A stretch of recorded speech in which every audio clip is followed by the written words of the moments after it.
Hello, everyone. Welcome back to the show. It's your host, Danny Haiphong. As you can see, I am joined by Professor Jiang Xueqin of Predictive History. Professor Jiang, thanks so much for joining me today. Thanks for having me, Danny. Yeah, well, let's get right to it then, Professor Jiang. So I wanted to ask you just right out the gate. In prior shows and in prior programs, you have said that the U.S. empire will lose the war with Iran even before the war began. Well, now we are over 13 days in this, and I want to ask you if you believe we are witnessing your predictions in real time, and what have you made of Trump's words today that Iran is actually on the verge of surrender, despite the fact that you see, and I can pull up some of those images, we see Iranian officials or the Iranian president, the Iranian foreign minister, they're all out on the streets on Quds Day without a security detail. What talk about your predictions of how this war will go and whether we are seeing them bear fruit now? Right. So what's interesting about this war is that the Americans and Iranians have different strategies, and therefore they live in different political realities.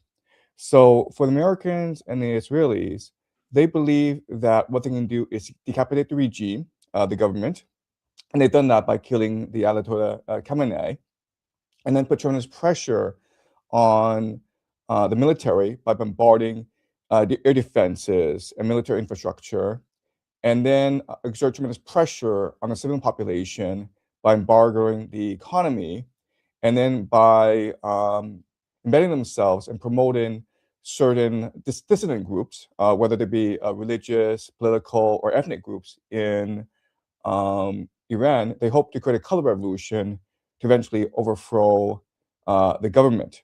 Okay, basically, what they're trying to do is provoke a civil war in Iran, and so that's the American strategy. And from their perspective, it does seem as though things are going to plan because, again, they have decapitate the Ayatollah Khamenei, the supreme leader, in the first day, and they've hit civilian infrastructure. So they destroy these oil depots in Tehran. So you might have seen this video footage of black clouds and black air in Tehran these past few days. And they are embargoing the Iranian economy. So they do believe it's going to plan. There's talk of them arming insurgents. From the Iranian perspective, their strategy is very different. They understand that the very basis of the American empire is actually the global economy. So if you put enough pressure on the global economy, you would eventually force America to call uncle. So what we're seeing the first few days are sustained attacks on American military installations throughout the GCC. The American Fifth Fleet is based in Bahrain. You are seeing sustained attacks on Israel. And in the first few days, actually, the main purpose of Iran was to degrade the air defense of both the Israelis and Americans, basically to blind them. And from reporting, it seems as though the Iranians have achieved this objective, meaning that most of the interceptor inventory is gone, meaning these Patriot missile defenses are no longer relevant in this fight. Also, what's much more relevant is that it seems that much of the radar system is now depleted, meaning that basically with $10,000 Shihad drones, Iran can cause tremendous damage to the GCC and Israel. We're already seeing that in Dubai, where airports, where banks, where data centers are being attacked. Now, one major advantage that Iran has that the Americans don't have is that the Iranians are able to calibrate their attacks. And what I mean by that is the Americans just go and do shock and awe. They try to blow up as many things as possible. Whereas the Iranians, they actually try to figure out what pressure points are in the GCC. So what they're trying to do is they're trying to split off the GCC from the American empire. They're trying to cause instability within these different kingdoms, whether it be Bahrain or UAE or Saudi Arabia.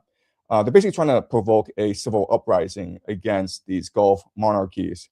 And they're trying to basically splinter the alliance because by controlling the Strait of Hormuz, they can say to the GCC that if you play ball, we'll let your ships through. And that's very appealing to the GCC because the reality is that they depend on the Strait of Hormuz not just for oil exports, but they also depend on the Strait of Hormuz for food imports as well. Also, we have to remember that if Iran wanted to destroy the entire GCC, it could do so. So Trump has threatened the civil infrastructure of Iran, basically destroy the desalination plants, the electric grid. And Iran's response was that if you do so, then we will destroy the desalination plants of the GCC and destroy the oil refineries of them as well, basically causing their economies to collapse. Because remember, the GCC uses desalination plants for 60% of its fresh water supply, meaning it doesn't have organic fresh water supply. So Iran has far more advantages than the United States in this war. So for these reasons, I actually think that from a military perspective, Iran has more advantages.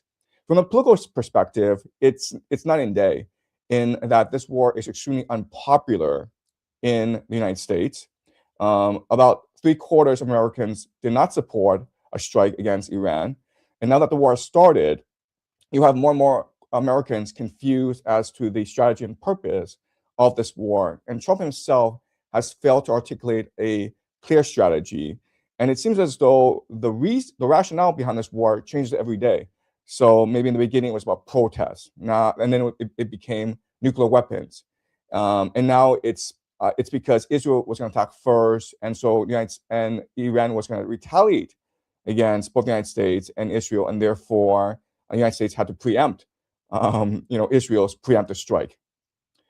So from a political perspective, right now in America, it's very much a divided nation.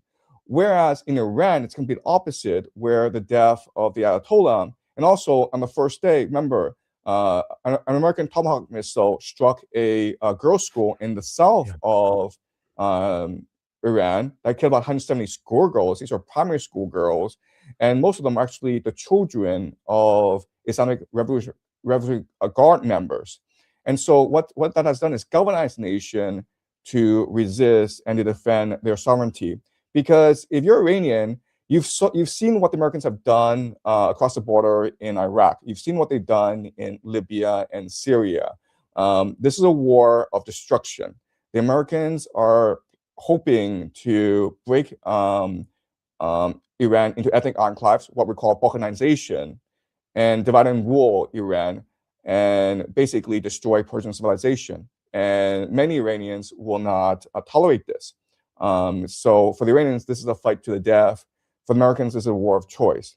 So from a military and political perspective, Iran has the advantage. And last, of course, is economic, where the American economy is very dependent on the GCC. In fact, you can argue that the GCC is essentially the linchpin of the American empire, because what they do is they sell the oil in petrodollars, and then they recycle these petrodollars back into the American stock market. And of course, the Gulf markets do that because America provides military protection.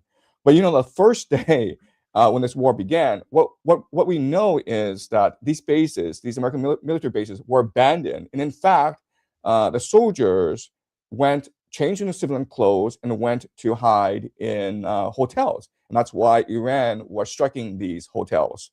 Right. And so these Gulf monarchies now are forced to reconsider their vassalage to the American empire.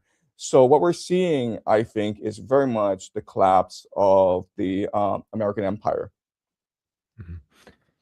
Yeah, I mean, that seems to be exactly what is happening, Professor Jiang. But then, what do you believe is behind the Trump administration and the United States empire then going all in and continuing and saying they're going to continue on with this war until further notice? It seems like this is a trap of their own making, but we know that there are there's lots of interests in war. We know the U.S. empire is built on war. and war is supposed to make certain people rich. War is supposed to ensure that an empire expands. And we can go on and on and on. But but this seems to be not happening, these kind of things. The opposite is. So what then do you say, given that the American empire, as you're saying, is collapsing from this war, why then continue on digging the hole of this trap deeper and deeper? Right. So I think the best explanation for why this war started and why this war is progressing the way it is a lethal, toxic combination of both hubris and desperation. So let me take some time to explain what I mean. Okay. So the very premise of the American Empire is something called the Mackinder Heartland thesis, and this was actually something that the British developed. Okay, so the British was an island; it had a very low population, and for it to control the world, it had to control the seas. So it built the world's greatest navy, and it made sure that this navy was the most dominant in the world. And in fact, they designed the navy to be able to defeat the next two great naval powers combined. And so but with a navy is useless against a land power. And so the great fear of the British imperialists is that a great power would emerge in the Eurasian heartland. Okay, so basically Europe and Asia.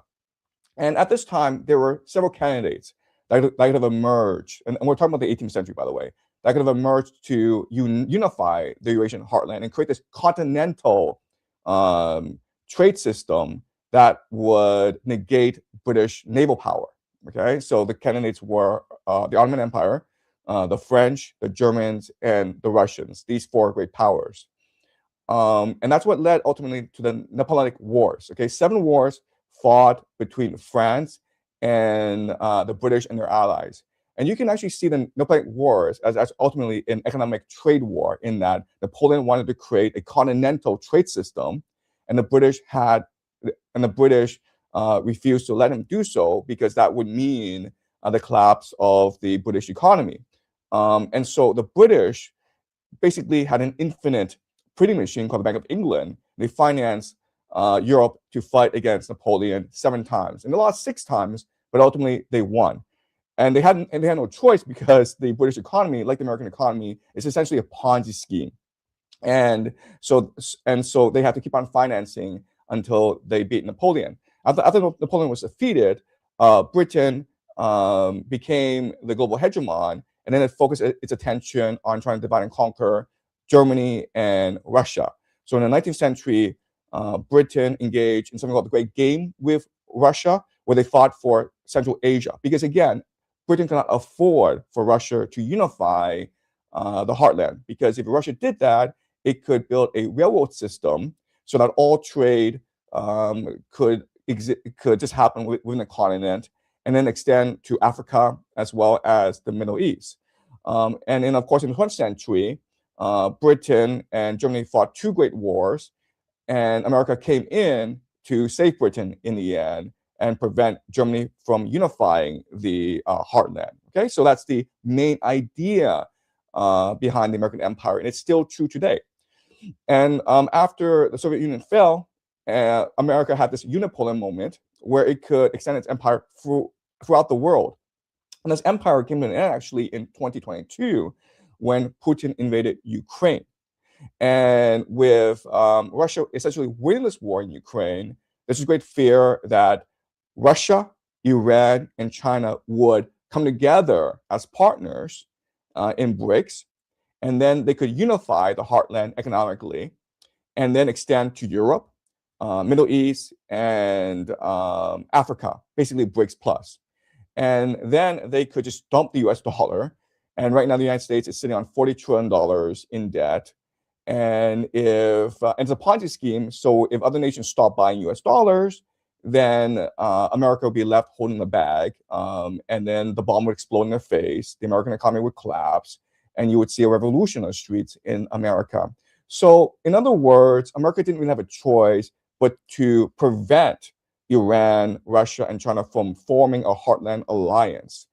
Now, the problem with an empire is that Once you become desperate, you make silly decisions. And the reason why is hubris, okay? The belief that you're invincible. And America developed hubris primarily because for the past 20 years, America could do whatever it wanted in the Middle East. So in 2003, it took America exactly 2 weeks to steamroll over Iraq. And they did it so with very little casualties, and they did so with massive political support in the United States. And so America just believed it was invincible. And this sense of inevitability and invincibility cemented itself throughout the Middle East because America, even though it caused a lot of havoc and destruction, it was still triumphant in Libya, in Syria, throughout the Middle East, basically. And so from their perspective, what's the difference between, Iraq and Iran, right? Same name, just one other difference. And so that's the idea of hubris. And this hubris basically basically blinded Donald Trump with arrogance in Venezuela. Because remember, back in January 3rd, Delta Force swept into Caracas and basically kidnapped Maduro and there was no American casualties. It was a miracle of the American military. It was almost like as though God willed it. And so that made Trump extremely arrogant, and that probably convinced him that he could do anything he wanted because he had the most powerful military in the world. And so, so he basically ordered the invasion, the attack on Iran, believing that the decapitation strike in the first day would cause the regime to collapse because it was so hated by the people. Remember, in January, there were also these protests in Iran. So it was a severe miscalculation, and it was caused by, again, a lethal combination of both hubris and desperation. Hubris in that the empire thought it was invincible, desperation in that it had no choice in the matter but to start this war in order to maintain its hegemony throughout the world. Then, Professor Jiang, we've heard some rumblings in Wall Street Journal about a possible land invasion, U.S. troops being sent to try to seize the coastline in the midst of especially the Strait of Hormuz crisis. At the same time, though, you have the U.S. Navy saying they can't escort tankers. You have reports that have not been confirmed. The USS Lincoln needing to retreat because they got hit. The USS Gerald Ford having mysterious fires. And then, of course, the tankers that were downed over Iraq just in the last 24 hours. But do you see U.S. troops coming to Iran to invade? And if so, game theory that for us, will you? So what people forget is in 2003, when America did shock and awe, there was tremendous military pushback against this doctrine of shock and awe. Basically, Donald Rumsfeld, who was the Secretary of Defense at that time, and his assistant, Paul Wolfowitz, believed that America could go in with air power, with very little ground troops, and they could very quickly decapitate the regime by destroying its command and control centers. And America could do this cheaply and quickly. And the entire Joint Chiefs of Staff, the generals who knew what they were doing, were against this plan. They thought it was insane. They thought it went against centuries of military doctrine. From their perspective, you have to fight the war conservatively and to win. You just can't gamble with war. So I believe at that time, they went in with 100,000 troops. And the Joint Chiefs of Staff actually initially asked for 500,000 troops because that was what they believed they needed to win this war. And it became a political dogfight, and ultimately Rumsfeld and Wolfowitz won. And their gamble paid off massive dividends. And ever since then, America has adopted its shock and awe policy. Now, the problem with shock and awe is that people forget, but at that time, in 2003, Iraq didn't have any air defense. Okay, it didn't have any way to defend against American invasion, and that was partly because by that time Iraq had suffered over 10 years of American sanctions, so the economy was depleted. the people were in low morale, and the soldiers were not really paid. Okay, so they didn't really have that much air defense. And then when Saddam Hussein was basically advised to get air defense, his response was, listen, if the Americans came after me, then they would eliminate the main adversary to Iran in the Middle East. So why would they do that? That would just be insane. And honestly, if they came, I couldn't really defend myself either. Okay, so that was his thinking. It was extremely logical and rational, but unfortunately, the Americans were not logical and rational because they're an empire. So people forget that 2003 was an anomaly. It was not a real war. But this war in Iran is a real war. And in a real war, you need to use ground troops. Why? Because air defense is meant to defend against the air. So the way you counter air defense is actually with ground troops. Okay. And in a real war, actually the ground troops are the bread and butter. The infantry are the bread and butter of your military. So the Americans have been living in a fantasy world for the past 20 years, and now they need to adapt to the real world if they are to win this war. Now, I understand that a ground invasion would be political suicide in the United States because the war is not very popular. And quite honestly, Donald Trump would need to institute a national draft in order to get the 500,000 combat soldiers that he would need for a ground invasion. And by the way, 500,000 is just the bare minimum. You probably want 2 million troops if you are to fight this war properly. Okay, so half a million is what they are proposing, and they would need a national draft in order to get this number of troops. And you can imagine the political opposition in the United States if that were to happen. Plus, what most military analysts would tell you is that America is not equipped to fight Iran because Iran is a mountain fortress. And America doesn't have the logistics chains, the manufacturing capacity, and an inventory to launch a multi-year ground invasion of Iran from multiple vectors. Okay, so we're talking you would need to control the Strait of Hormuz, and then you would need to come in from the east, the west, and the north. So it's a very complicated thing, and this would take about 2 years to actually plan properly. But in these 2 years, Iran would get enough assistance from the Russians, the Chinese, and others in order to properly prepare for this ground invasion. And therefore, you need to do it as soon as possible before Iran can fully recover from this from this war. Okay, so a ground invasion wouldn't work, but they have to do it if they actually do win this war. Now, I understand. Okay, there are people who say, why not just declare a victory and go home and then end this war? It's not as simple as that. Okay, when a war starts, war develops its own momentum. So let me play out for you using game theory. What would happen if Donald Trump were to say, you know what, we got the Ayatollah, we've destroyed their nuclear weapons program, we've destroyed their ballistics program, we've made the world safe for Israel. Let's just go home, guys. Goodbye. See you later. Okay. Here's what would happen. Okay. First thing that would happen is Iran would say to the GCC nations, hey, man, the Americans came and destroyed our nation. Most of our civilian military infrastructure is gone. We need reparations. You either pay us reparations or we'll come and invade you guys. Okay? And GCC nation is like, but we didn't do anything.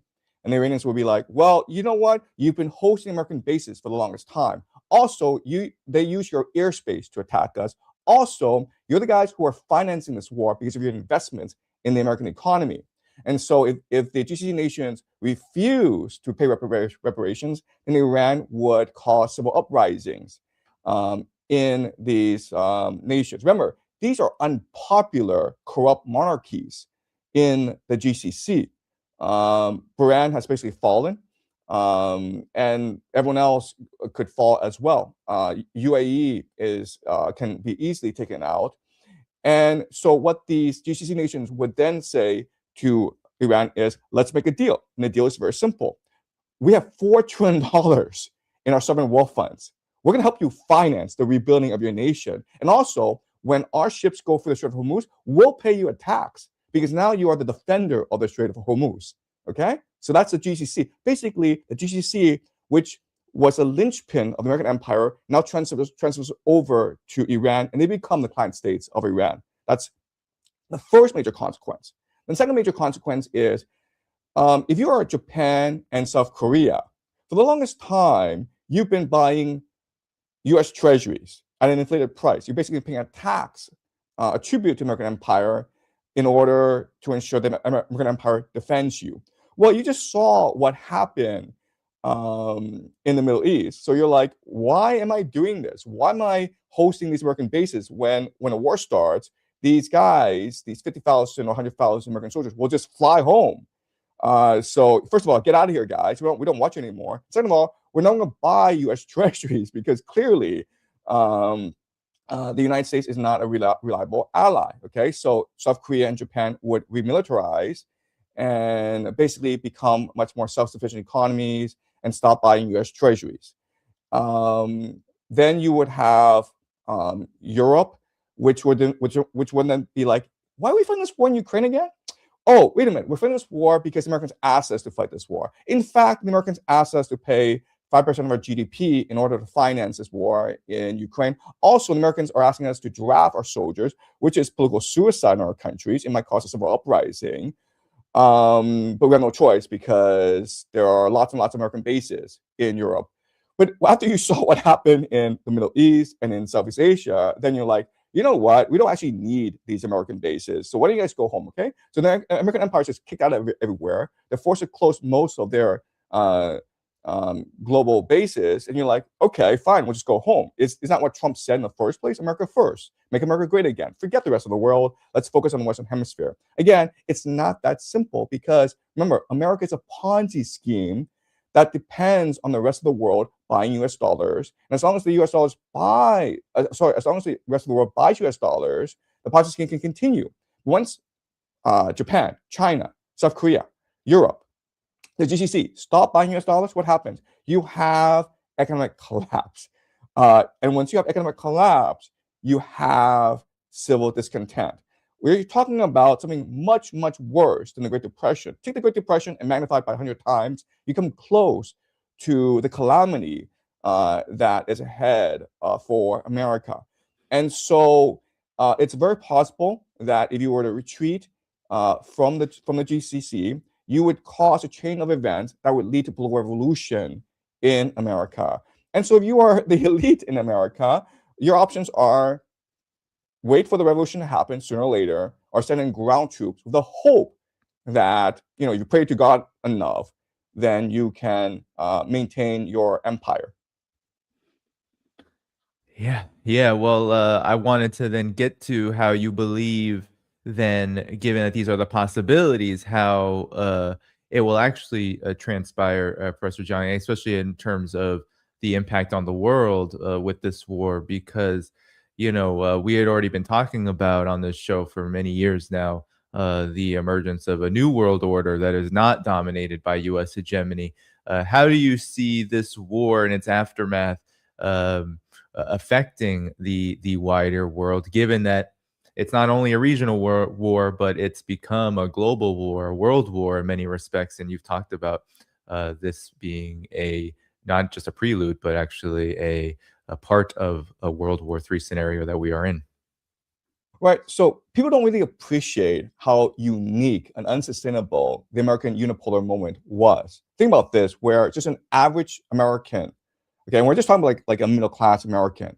Well, he can have any day of the week, okay, for breakfast, avocados from Mexico, white wines from Chile.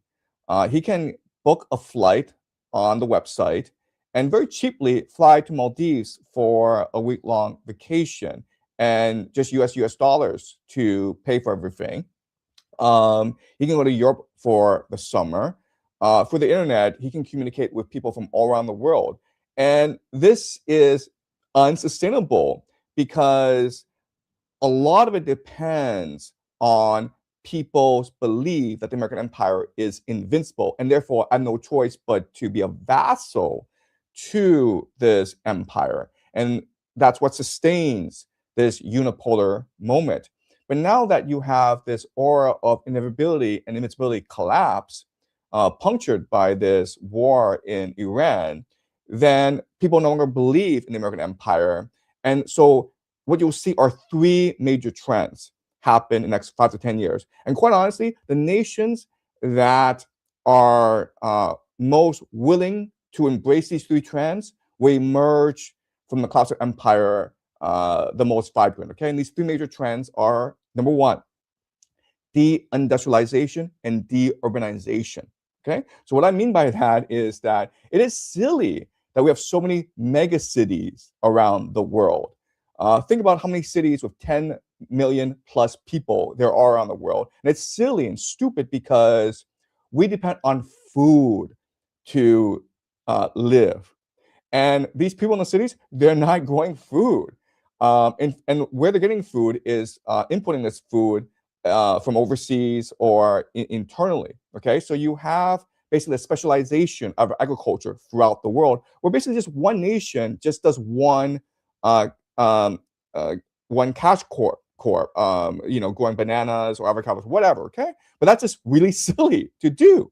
But you can do this as long as you have cheap oil, because cheap oil allows you the fertilizers to grow food, but also cheap oil allows you to transport this food throughout the world. But again, it's all premised on cheap oil. What happens when the cheap oil goes away? Well, you have food supply issues. Okay, so these 10 million people in the cities doing whatever, whether it's cryptocurrency scams or gambling on poly market, or engaging in derivatives, creating derivatives, creating AI, like it's all just useless and silly. People need to grow food, and so that we can eat. Okay, so if you are really into AI, guess what? You're going to be really, really screwed without access to cheap energy. So stop this AI stupidity and go back to growing food. Okay, so that means getting people out of the cities and back to the farmland to grow food, to create more sustainable supply chains. And again, you have to do this, or your people are going to starve. I'm telling this entire world. Okay, give up your delusions about AI. It does nothing. It'll get you nowhere. Make sure your people have access to food and water. Okay, that's the first major trend. The industrial. Professor Jiang, it seems like we've lost you here. You said make sure to prepare for to grow food, focus on food. But you are frozen. If you can hear me, maybe you could refresh your browser as you have frozen. I will also. Oh, there you are. All Okay, right, yeah, sorry. you're back. Yeah. Yeah. So I mean, I have a basic point, which is like de-industrialization and urbanization require cheap energy. And once you lose access to cheap energy, you have to worry about having sustainable food supply networks. And that means you have to move people back to the countryside to grow food in order to feed your population. Okay, that has to be done. Okay, that's my first point. My second trend, the second trend that's very important, is the idea of remilitarization, meaning that in the future, people are going to fight over resources. And so you need to remilitarize your population. And what this means ultimately is the return of nationalism. And in some cases, actually the return of fascism. Because how you galvanize your population, how you convince them to sacrifice their lives for the greater good is through nationalism. There are some other nations that will become theocracies, the embrace of religious faith. Okay, but like the idea of this, like this multicultural, multicultural global diversity, DEI, all this nonsense, it has to go away. Just throw it out. Okay, no more diversity, no more multiculturalism. Just focus on who we are as a people and the need for us to be cohesive in order to defend our nation. Okay, so remilitarization, the return of nationalism. And the third major trend is the breaking up of the global economy and the creation of mercantile trade networks. Okay, and that could be cooperation among certain nations, and that's what we should see in Europe, where Europe becomes its own trading bloc and no longer engages with the rest of the world. But it could also mean that a certain nation becomes dominant in a region and imposes its will in that region. So I see Israel achieving something called the Greater Israel Project and being able to control trade throughout the Mediterranean, the Middle East, and Africa.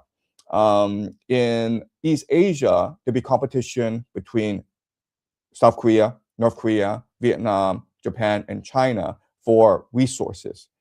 And they need to create their own independent supply chains, especially Japan. Japan is in this sort of scenario the most disadvantaged because they don't have enough resources to fuel their advanced manufacturing economy. And so we could see a very aggressive remilitarized Japan over the next few months. In fact, Prime Minister Takaichi has voiced tremendous support for this Israel-U.S. war against Iran, and she's promised to send missiles and munitions in defense, over to the Middle East to support this war. Okay, so these are the three major trends that we should see over the next few months. Nations adopting more deindustrialized policies, nations embracing nationalism, and then also nations trying to create their own independent supply chains. And the irony, of course, is the nations that benefit the most from globalization will be the ones that actually have the toughest time adapting to the new world. And that includes, of course, United States, China, Germany. Yeah. I wanted to ask you, Professor Jiang, about you made a comment about Greater Israel and the attempt to achieve it. Where do you see that now, given that Iran doesn't seem like it's on the verge of collapse? It seems like its government is very much intact, and now even the collective West is admitting this. And I think Europe is on the phone with Iran right now, trying to get a deal to move their cargo and their commercial vessels through the Strait of Hormuz.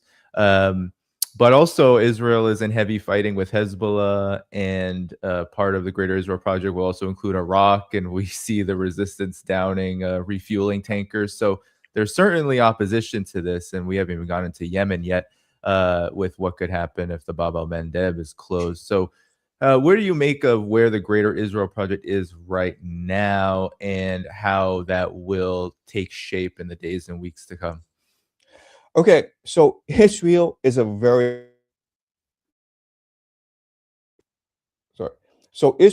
difficult nation to understand because of their theology, because of their understanding of their place in the world. They call themselves God's chosen people. Okay, so from an Israeli perspective, okay, if you are a religious extremist, this war is going according to God's plan. Because how do you achieve the Greater Israel Project? Well, you achieve the Greater Israel Project by removing America from the Middle East. And you achieve the Greater Israel Project by basically destroying the GCC. And ultimately, to achieve the Greater Israel Project, you'll eventually have to go after Turkey and Egypt as well. Because around the Greater Israel, if you see a map, it actually extends from the Nile to the Euphrates. Iran is actually not part of Greater Israel. Okay, so in other words, these religious extremists want this war in the Middle East in order to move forward, to accelerate the Greater Israel Project, which they believe is what God promised them through their ancestor Abraham. Okay, so in other words, from an Israeli perspective, your real objectives in this war is not to defeat Iran. Okay, you want to weaken Iran, but it's not really feasible for you as a small nation to defeat Iran. Okay, so what are your real military objectives that you can actually say? Well, first of all, it's to destroy the American empire and force Americans out of the Middle East. It's to destroy Saudi Arabia because actually part of Saudi Arabia is a part of the Greater Israel Project, and to drag Turkey into this war because the south of Anatolia, Turkey, is actually part of the Greater Israel Project as well. So that's what you want to do. And if this war drags on, and the American sends in ground troops, then you're actually accelerating God's plan. Also, what people don't recognize is that this destruction in Israel, these religious extremists think that it is the will of God. Okay, so where are the Iranians striking? Tel Aviv. Where are they not striking, really? Jerusalem. There's a huge difference between Tel Aviv and Jerusalem. People don't really appreciate. Oh, sorry. Sorry. Right. That was a People mistake. don't really appreciate the political dynamic in Tel Aviv. Jerusalem and people don't really appreciate the political dynamic in Israel. Tel Aviv and Jerusalem are two opposing centers of gravity in Israel. Tel Aviv is the Western looking, the open, the cosmopolitan, the secular, democratic version or face of Israel. Jerusalem is the inward looking, the religious, theocratic, a conservative face of Israel. And guess what? They hate each other. And if Tel Aviv were to be destroyed, okay, meaning like the open, cosmopolitan, democratic sector, Israel would be destroyed in this war, good, because that is God's will. God doesn't want these, open Western Jews in Israel. He wants them to repent. He wants them to engage in redemption. And in the Jewish theology, redemption is only possible through pain, suffering. Okay, you need to commit sin in order to force God to punish you, and then you engage in a long process of self-reflection, self-revitalization in order to fully embrace God. Okay, so in other words, these religious extremists are hoping to use this war to inflict so much damage and pain on secular Israel that they see the error of their ways and they embrace God fully. And if you don't do so, well, then go away, go back to Europe, go back to America. Who cares? Okay, but Israel, they want Israel to become a theocracy because of this war. So I know it's hard to understand because most of us are not religious, and when we hear this, we think it's all insane. But unfortunately, right now, the religious fanatics have control over the national security apparatus, the military of Israel, and they want to use this war in order to bring the Jewish people closer to God. And they believe that by doing so, this will accelerate the coming of the Messiah and usher in the Messianic age. So from their perspective, it's all going according to plan. And they have some surprises in store for the world. For example, the Al-Aqsa Mosque, which I think may be destroyed in this war. Well, also, Professor Jiang, the U.S. military has been infected by this kind of religious extremism.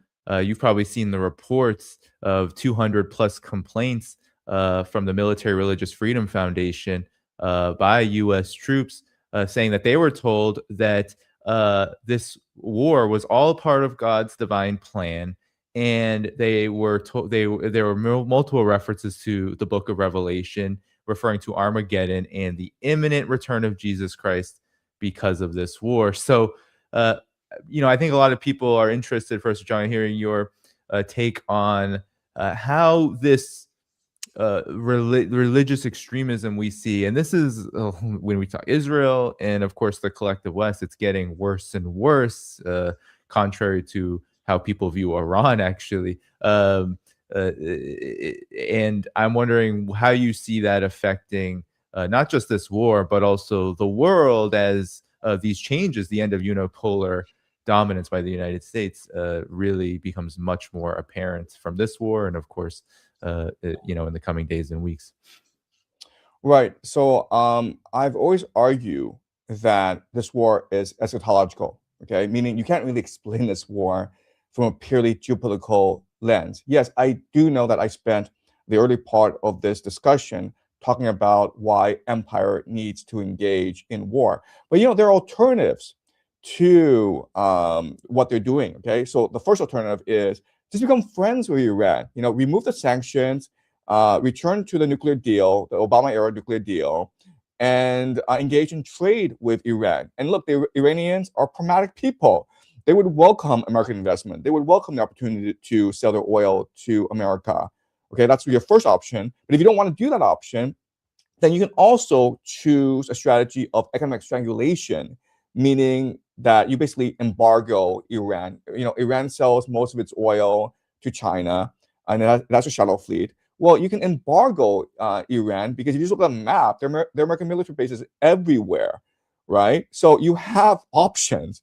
The worst thing you can do is actually go and attack Iran, because then you find yourself in this sort of situation where now you're losing the war and you're forced to send in ground troops if you are to win this war. And we've already discussed why that would be suicidal, both militarily, economically, and politically. So then the question then is, why did they pick the worst option? And it's eschatological, where there are people in the United States, and these are secret societies, and these are different secret societies who believe this. But they believe that a war in the Middle East, once it's started, it will create a chain of events that will lead eventually to the end of the world, the end times. And for different secret societies, this could mean different things. Okay, so for the Freemasons, it would mean the creation of Pax Judaica, a one world government, and the coming of an AI surveillance state, where Jerusalem is the center of the world. Okay, then you have these Messianic Jews called the Shabbat Lubavitch movement, and there are others as well. Okay, but the most famous, who believe that this war will initiate something called the War of Gog and Magog, which is really the final battle of humanity, where the world basically attacks Israel, and this will force the coming of their Messiah, the intervention of God, basically, and the coming of the Messianic age, where God will live with His people, the Jews, and then the Christian Zionists believe that this war will initiate the War of Gog and Magog, and then Jesus will return to save Israel from its enemies. And then all Christians who believe in Jesus will be raptured up into heaven before Jesus ushers in the millennium, the Messianic age, and then you have the final day of judgment. Okay, so I understand this is sort of like bonkers, but I mean, most people in this world happen to be religious. Christian Zionism is about a quarter of the population of America. You have this movement called Christians United for Israel, 7 million members, and their only 7 million members, their only goal is to ensure that American politicians help bring about the end of days. And these are the people who actually are funding these West Bank settlements, which are clearly against international law, right? So you have all these Israeli settlers in the West Bank who don't actually work, and they have like large families. It's all being funded by Christians United for Israel and other Christian Zionists. So this plan has been in motion for decades. I would argue even for centuries. Okay, so they want to usher in the end of days, and so there are certain things that will happen that will surprise people, and it makes absolutely no sense. But it's all according to their theology, their eschatology. Okay, so what will happen eventually is the Al-Aqsa mosque will be destroyed.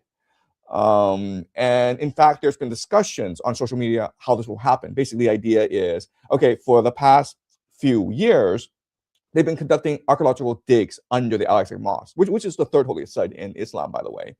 And so the foundations of the Al-Aqsa mosque are very unstable. And so basically, if an Iranian missile goes astray, and we won't actually know if it's an Iranian missile, but of course we blame on the Iranians, then there'll be a controlled demolition of the Al-Aqsa mosque. Okay, so again, look, it's all speculation, it's all rumors, but if it were to happen, then you will know that it's all for eschatological purposes.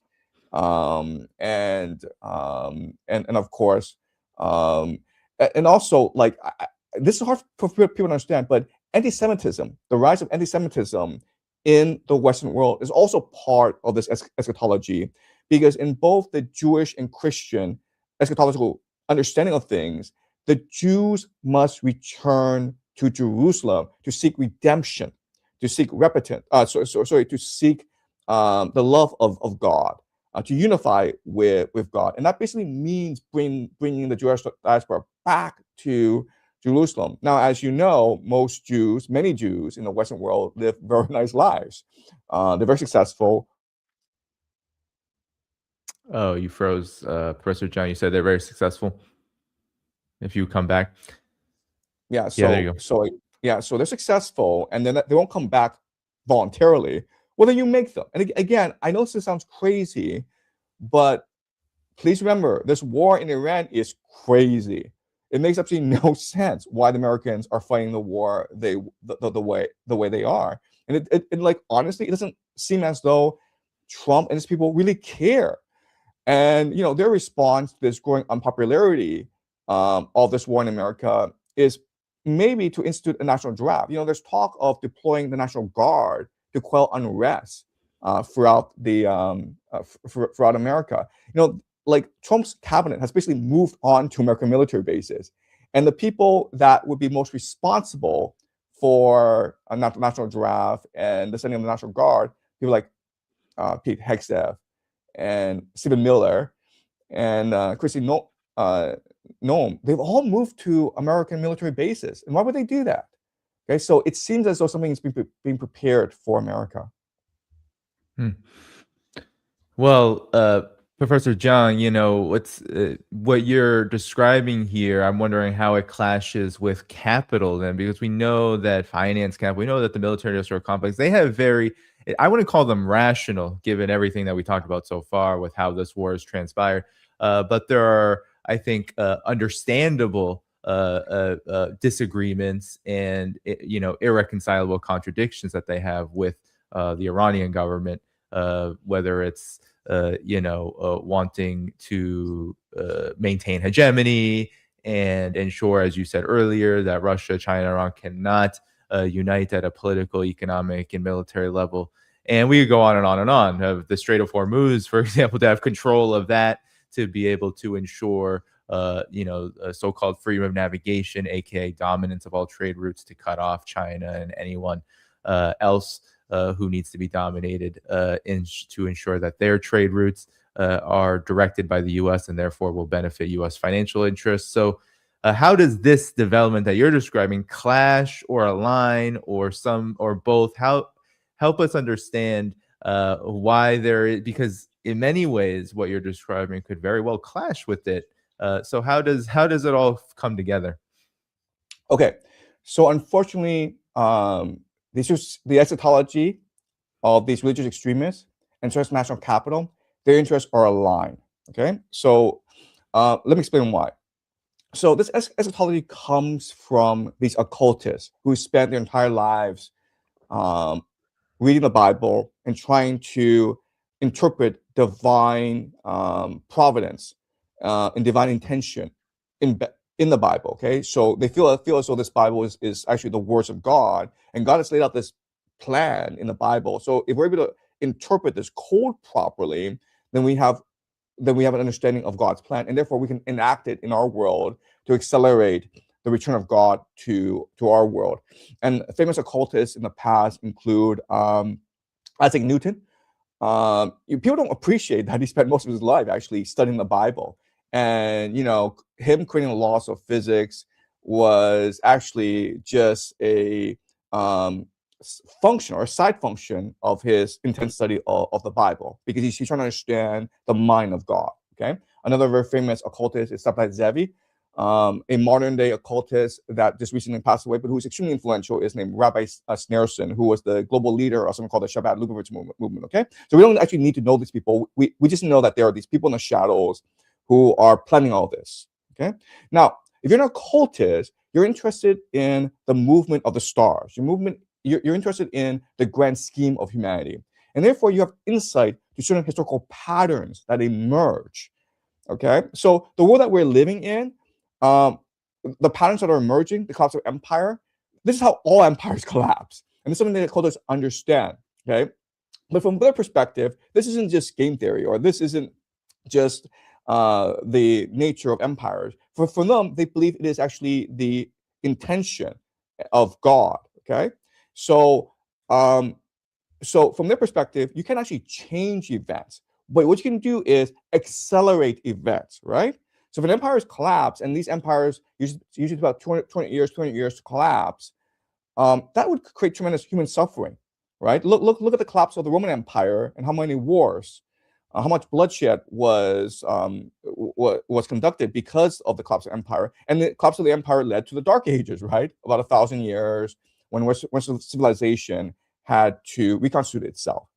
Well, why can't you accelerate the collapse of empire in order to build a better world? Wouldn't that be a much better way of doing things? Yes, you cause a lot of pain and death in the beginning, in the short term, but it's long-term gain, right? Short-term pain for long-term gain. That's like literally how they think. Okay, so that's how these eschatologists or occultists think. Now let's look at transnational capital. Okay, and Jeffrey Epstein, if you read his emails, he was actually very interested in geopolitical events because he understood that from geopolitical chaos, you can make a lot of money, right? So the famous saying is, when there's blood on the streets, buy. Okay, so Jeffrey Epstein was going around getting confidential information from people like Peter Mandelson, who was the, is it Mandelson? And anyway, he was getting confidential information from a lot of powerful people around the world in order to better gauge how geopolitical events would map out. Okay, so transnational capital is interested in war, interested in destruction, interested in chaos, because that's the best time to buy. Okay, so let's imagine that there's this war raging in the Middle East. Let's just say that there's this civil war raging in America, and there's a lot of destruction. That's great for you as transnational capital, because now you can sweep in and buy resources for really cheap, right? And the faster this destruction happens, the more profit you can generate in at the end of the day. So what we're seeing in the world is a massive alliance, like this grand alliance between the military-industrial complex, which benefits more, these eschatologists, these occultists who want to accelerate the end of the world, and these transnational capitalists who believe that when the world burns, then it's the best opportunity to buy. Otherwise, I mean, if you're transnational capital and you're sitting on billions of dollars, what do you buy? Because the US dollar is a scam, real estate is a scam, cryptocurrency is a scam. Well, if you destroy the world, now you can buy up these resources, water rights, mining rights, for really cheap. And during the rebuilding process, you can make a lot of money, right? So that's how these things work. Yeah, well, Professor Jiang, I wanted to then ask you, we're getting reports that, the United States, the empire, it's going through great lengths to try to mitigate the massive consequences of this war. They've lifted sanctions temporarily on Russia. They've tried to flood the market with reserves from 32 countries, a part of the IAEA. None of it is reducing prices. Actually, in the last several days, it's nearly risen back to $100 a barrel, and the trend actually is just up and up and up. Reports are that this energy crisis, is worse than the 1970s crisis already by a factor of 2, and it's just started. What happens, Professor Jiang, when Iran saying that our oil will be going to $200 a barrel? What happens then when it does? Because everything that we talked about up until this point, including what you just said, will play a factor in this, I assume. So what happens then? Because that's a major economic crisis that I don't think we've really faced before, or at least to this magnitude. Yeah, so look, the reality is that the old world, the world of globalization, it's dying, and and this war is gonna kill it. There's actually no going back to the old world, and we're heading towards a new world of chaos, instability, resource scarcity, which is really how humans have lived most of their lives. So if you just go back to 1930s, and look at what happened in the 1930s. Well, probably the same thing will happen in our world over the next few years. So in the short term, what governments are going to do is they're going to try to compensate for the lack of access to cheap energy. And basically, so in Southeast Asia, we're seeing work from home. We're seeing the implementation of 4-day work weeks.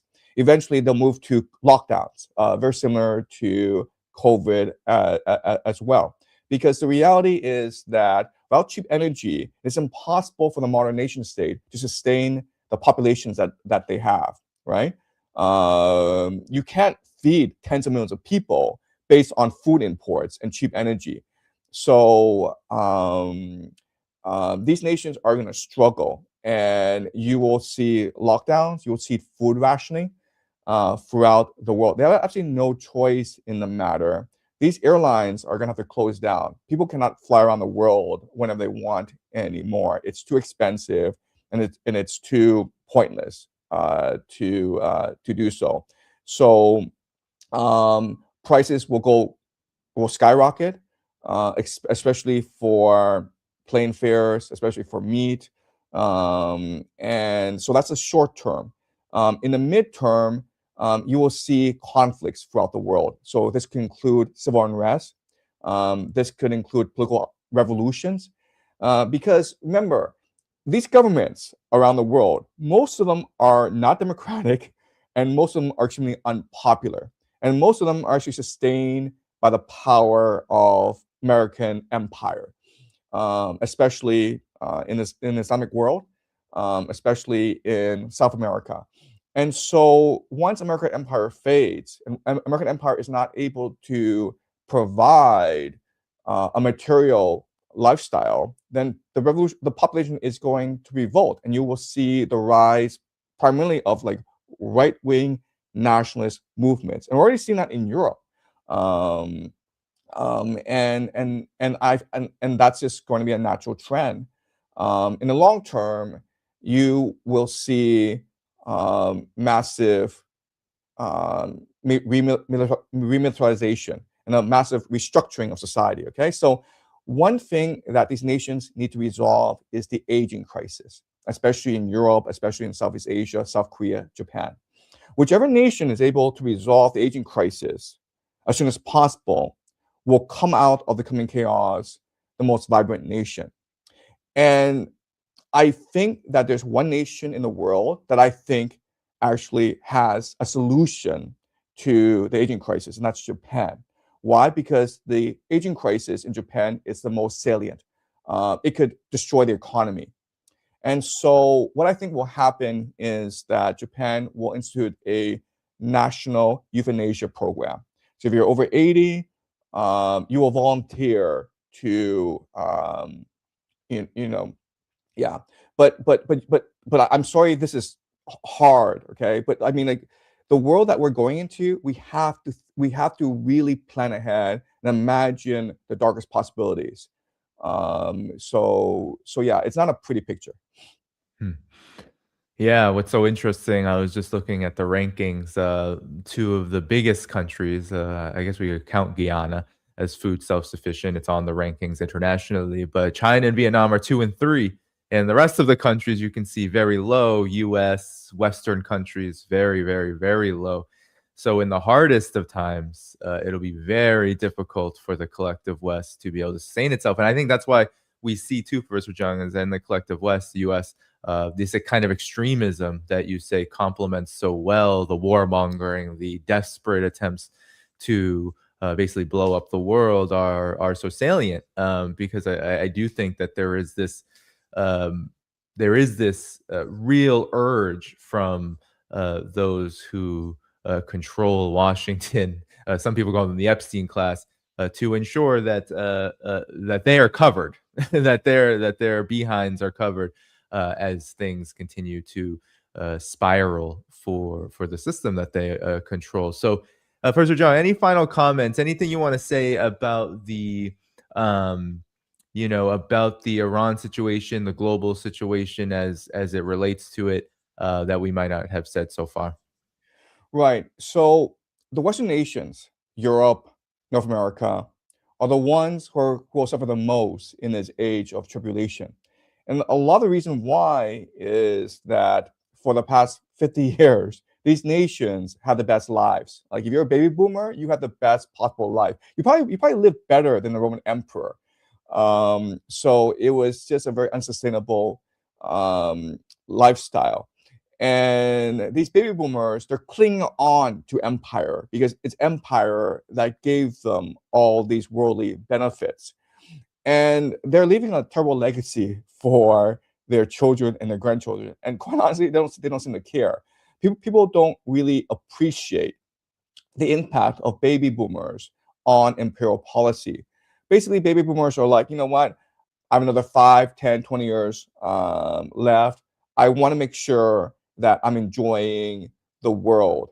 And that means I want the American empire to keep on going. Okay. So a lot of it is driven by this demographic, the baby boomers. And their children, their grandchildren, basically us, okay? We're going to inherit a really screwed up world. And if we seek to replicate the lifestyle of the baby boomers, which is materialistic, selfish, utilitarian, we will destroy the world and we'll destroy us in the process. So right now, the world needs to have a spiritual awakening and abandon the consumerism, the materialism, the individualism of the baby boomer generation of the American empire, which has led us to this moment. And really ask yourselves, what is meaningful? What gives us pleasure? What makes us happy? And the answer, of course, is family and community and purpose. So in this age of tribulation, those who are most able to survive it are those who commit themselves to the betterment of humanity, basically by helping your neighbors, by being an open, generous, and kind person. You don't have to take a cruise vacation every summer. You don't have to vacation in the Maldives. You don't have to have avocado every single day. But what you do need, what you really want, is to love your children and to teach your children to be kind, open, and generous people. What really gives you happiness and joy is to help your neighbor in need, to see others in need and contribute your life altruistically to their improvement. So this is a turning point in humanity, and those that cling on to the materialistic, selfish, individualistic life will be the first to fall into depression, and those who are incapable of a spiritual awakening will thrive in this new world. Yeah. Well, Professor Jiang, it was great to have you back on the show. We'll have to do it again soon as things transpire. We'll head out of here together. I want to thank everybody who watched today and who gave a super chat or became members. I can pull those up really quickly as I tell you that I have both Professor Jiang's Substack and his YouTube channel in the video description below, so you can check those out when we are done here. I also have all the places to support this channel as well, from the Substack, Patreon, and much more. So everybody, thanks so much for joining me. Sorry we couldn't get to questions. We are short on time. I really appreciate all of you for all your support in this time and for, of course, spreading the message far and wide, which can be done by hitting the like button. That will keep this show going. Without further ado, everyone, have a good rest of your weekend, and we will continue with the updates on this war. All right, take care. Thank you again, Professor Jiang. Anything you want to say to the audience as we head out of here? No, thanks for watching. All right, bye-bye.